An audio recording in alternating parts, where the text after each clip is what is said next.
Welcome to NR Pathshala. Today we'll be discussing the remaining exercise of the lesson Tarakariಗಳ ಮೇಲ class 7 ತಿಳಿ ಕನ್ನಡ. ಈ ಮಾತುಗಳನ್ನು ಯಾರು ಯಾರಿಗೆ ಹೇಳಿದರು ತಿಳಿಸಿರಿ. So ಯಾರು ಯಾರಿಗೆ, who told whom. So dialogues are given. You have to write down who told this to whom. First one, gobi manchurian ಎಂದರೆ ನಿಮಗೆ ಬಲು ಪ್ರೀತಿ ಅಲ್ಲವೇ? ಈ ಮೇಲಿನ ಮಾತನ್ನು ಹೂಕೋಸು ನೆರೆದ ಬಂಧುಗಳಿಗೆ ಹೇಳಿದ ಮಾತಾಗಿದೆ. ಸೊ ಯಾರು ಹೇಳಿದರು? ಹೂಕೋಸು. ಯಾರಿಗೆ ಹೇಳಿದರು? ಬಂಧುಗಳಿಗೆ ಹೇಳಿದರು. ಸೆಕೆಂಡ್, ಏಕೆ ನನ್ನನ್ನು ನೋಡುತ್ತಿದ್ದಂತೆ ಕಣ್ಣು ಮುಚ್ಚಿದ್ದೀರಿ? Y? As soon as you see me, you closed the eyes. Kannu is eyes. ಮುಚ್ಚಿದ್ದೀರಿ, you close the eyes. ಈ ಮೇಲಿನ ಮಾತು ಈರುಳ್ಳಿ ನೆರೆದವರಿಗೆ ಹೇಳಿದ ಮಾತಾಗಿದೆ. ಸೊ ಯಾರು ಹೇಳಿದರು? ಈರುಳ್ಳಿ, that is the onion. ನೆರೆದವರಿಗೆ means to whom did ಈರುಳ್ಳಿ say? To ನೆರೆದವರಿಗೆ, that is the people who gathered over there. Third, ನಾನು ಮರದ ಮೇಲೆ ಇರುವವಳು. ನಾನು, that is me, ಮರದ ಮೇಲೆ, on the tree I live. ಇರುವವಳು. ಈ ಮೇಲಿನ ಮಾತನ್ನು ನುಗ್ಗೆಕಾಯಿ ನೆರೆದವರಿಗೆ ಹೇಳಿದ ಮಾತಾಗಿದೆ. So who told this? ನುಗ್ಗೆಕಾಯಿ, that is drumstick. To whom did she tell?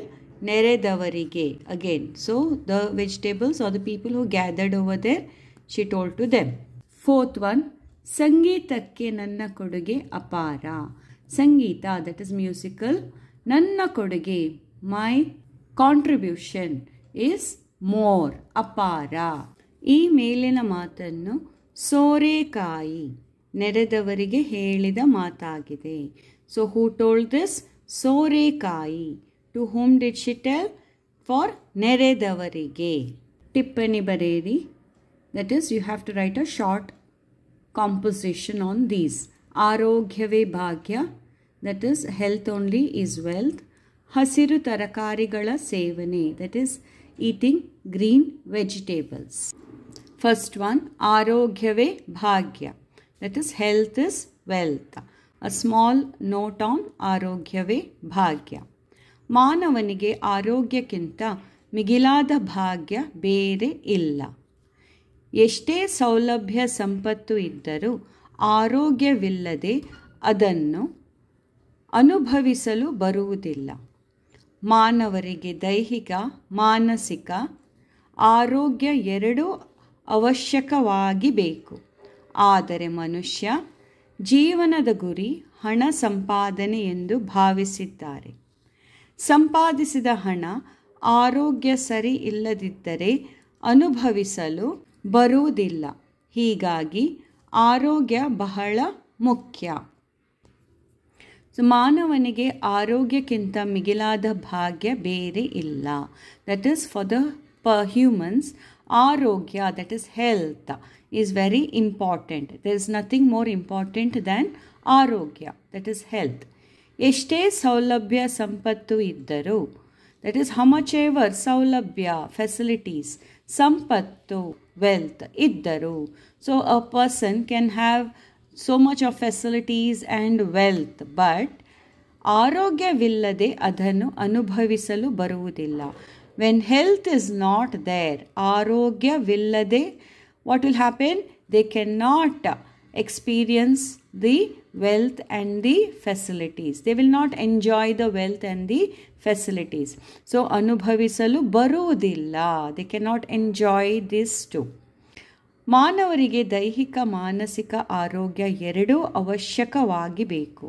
So for humans, ದೈಹಿಕ, that is bodily health, ಮಾನಸಿಕ, mental health, ಎರಡೂ ಅವಶ್ಯಕವಾಗಿ ಬೇಕು. Both of them are very important. They need both of them. The physical health and the mental health, both of them are important. ಆದರೆ ಮನುಷ್ಯ ಜೀವನದ ಗುರಿ ಹಣ ಸಂಪಾದನೆ ಎಂದು ಭಾವಿಸಿದ್ದಾರೆ. ಆದರೆ ಮನುಷ್ಯ, ದಟ್ ಈಸ್ ಅ ಹ್ಯೂಮನ್ಸ್, ಜೀವನದ ಗುರಿ, that is their life goal for the humans is become only hana sampadane, that is earning money. That is what they think, that life is meant only for earning money. Sampadisida hana, that is earned money, arogya sari illadiddare, if the health is not good, anubhavisalu, that is to experience, baruvudilla, means if the health is not good, then they cannot experience or enjoy the money they have earned. So that is why higagi ಆರೋಗ್ಯ ಬಹಳ ಮುಖ್ಯ. Health is very important. Second, ಹಸಿರು ತರಕಾರಿಗಳ ಸೇವನೆ, that is eating ಹಸಿರು, green colour ತರಕಾರಿಗಳ, vegetables ಸೇವನೆ, having green vegetables. ಮಾನವನು ಆರೋಗ್ಯವಾಗಿ ರೋಗ ನಿರೋಧಕ ಶಕ್ತಿಯಿಂದ ಬಹುಕಾಲ ಬದುಕಿ ಬಾಳಲು ಹಸಿರು ತರಕಾರಿಗಳ ಸೇವನೆ ಅಗತ್ಯವಾಗಿದೆ. ನಮ್ಮ ಹಿರಿಯರು ಹಸಿರು ತರಕಾರಿಗಳಿಗೆ ಹೆಚ್ಚಿನ ಮಹತ್ವ ನೀಡುತ್ತಿದ್ದರು. ಹೀಗಾಗಿ ತಮ್ಮ ಮನೆಯ ಹಿಂದಿನ ಹಿತ್ತಲಿನಲ್ಲಿ ಹಲವು ಹಸಿರು ತರಕಾರಿ ಬೆಳೆಯುತ್ತಿದ್ದರು. ಹಸಿರು ತರಕಾರಿಗಳಲ್ಲಿ ಖನಿಜ, ಪೋಷಕಾಂಶಗಳು ಅಡಕವಾಗಿವೆ. ಅನೇಕ ರೋಗಗಳನ್ನು ಗುಣಪಡಿಸುತ್ತವೆ. ಹೀಗಾಗಿ ನಾಟಿ ಔಷಧಿಯ ರೂಪದಲ್ಲಿ ಇಂದಿಗೂ ಹಸಿರು ತರಕಾರಿಗಳನ್ನು ಹಳ್ಳಿಯಲ್ಲಿ ಬಳಸುತ್ತಾರೆ. ಉದಾಹರಣೆ, ಮಧುಮೇಹ ನಿಯಂತ್ರಣಕ್ಕೆ ಹಾಗಲಕಾಯಿ ಬಳಸುತ್ತಾರೆ. ಆರೋಗ್ಯವಿದ್ದರೆ ಭಾಗ್ಯವಂತರಾಗಿ ಬದುಕಲು ಸಾಧ್ಯವಾಗುತ್ತದೆ. ಆದ್ದರಿಂದ ಹಸಿರು ತರಕಾರಿಗಳ ಸೇವನೆ ಅಗತ್ಯವಾಗಿದೆ. ಮಾನವನು ಆರೋಗ್ಯವಾಗಿ ರೋಗ ನಿರೋಧಕ ಶಕ್ತಿಯಿಂದ ಬಹುಕಾಲ ಬದುಕಿ ಬಾಳಲು ಹಸಿರು ತರಕಾರಿಗಳ ಸೇವನೆ ಅಗತ್ಯವಾಗಿದೆ. So why should we have green vegetables? For health, ಆರೋಗ್ಯವಾಗಿ, ರೋಗ ನಿರೋಧಕ ಶಕ್ತಿಯಿಂದ, ರೋಗ ನಿರೋಧಕ ಮೀನ್ಸ್ ಫಾರ್ ಇಮ್ಯುನಿಟಿ, ಬಹುಕಾಲ ಬದುಕಿ ಬಾಳಲು, to live a long life, we should have green vegetables. It's very important. ನಮ್ಮ ಹಿರಿಯರು ಹಸಿರು ತರಕಾರಿಗಳಿಗೆ ಹೆಚ್ಚಿನ ಮಹತ್ವ ನೀಡುತ್ತಿದ್ದರು. ಸೊ ನಮ್ಮ ಹಿರಿಯರು means our elders give a lot of importance for green vegetables. ಹೆಚ್ಚಿನ ಮಹತ್ವ, a lot of importance for green vegetables they were giving. ಹೀಗಾಗಿ so what they used to do, ತಮ್ಮ ಮನೆಯ ಹಿಂದಿನ ಹಿತ್ತಲಿನಲ್ಲಿ ಹಲವು ಹಸಿರು ತರಕಾರಿ ಬೆಳೆಯುತ್ತಿದ್ದರು. ಸೊ ತಮ್ಮ ಮನೆಯ, that is in their house, ಹಿಂದಿನ ಹಿತ್ತಲಿನಲ್ಲಿ means backyard. Space will be there, no, in the backyard of the house. So there they used to grow a lot of green vegetables. Halavu means different types of hasiru tarakari ಬೆಳೆಯುತ್ತಿದ್ದರು. They used to grow. Now you have to talk about the importance of the green vegetables. What are they rich in? ಹಸಿರು ತರಕಾರಿಗಳಲ್ಲಿ ಖನಿಜ, ಪೋಷಕಾಂಶಗಳು ಅಡಕವಾಗಿವೆ. So here you get iron and other useful nutrients are present in the green vegetables. ಅನೇಕ ರೋಗಗಳನ್ನು ಗುಣಪಡಿಸುತ್ತವೆ. They help in curing a lot of diseases. ಹೀಗಾಗಿ in ನಾಟಿ ಔಷಧಿಯ ನಾಟಿ means homely medicines we can say ರೂಪದಲ್ಲಿ ಇಂದಿಗೂ ಹಸಿರು ತರಕಾರಿಗಳನ್ನು ಹಳ್ಳಿಗಳಲ್ಲಿ ಬಳಸುತ್ತಾರೆ. ಸೊ ಈವನ್ ನಾವು they use green vegetables in the villages to cure the diseases. For example here ಉದಾಹರಣೆ, ಮಧುಮೇಹ. ಮಧುಮೇಹ ಮೀನ್ಸ್ ಡಯಾಬಿಟೀಸ್. ನಿಯಂತ್ರಣಕ್ಕಾಗಿ, that is to control the diabetes, ಹಾಗಲಕಾಯಿ ಬಳಸುತ್ತಾರೆ. ದೇ ಯೂಸ್ ಹಾಗಲಕಾಯಿ, that is bitter gourd, to control the diabetes. So ಆರೋಗ್ಯವಿದ್ದರೆ ಭಾಗ್ಯವಂತರಾಗಿ ಬದುಕಲು ಸಾಧ್ಯವಾಗುತ್ತದೆ. So if the health is there we can have a very good life. ಆದ್ದರಿಂದ ಹಸಿರು ತರಕಾರಿಗಳ ಸೇವನೆ ಅಗತ್ಯವಾಗಿದೆ. For that is the reason why you should have lot of green vegetables.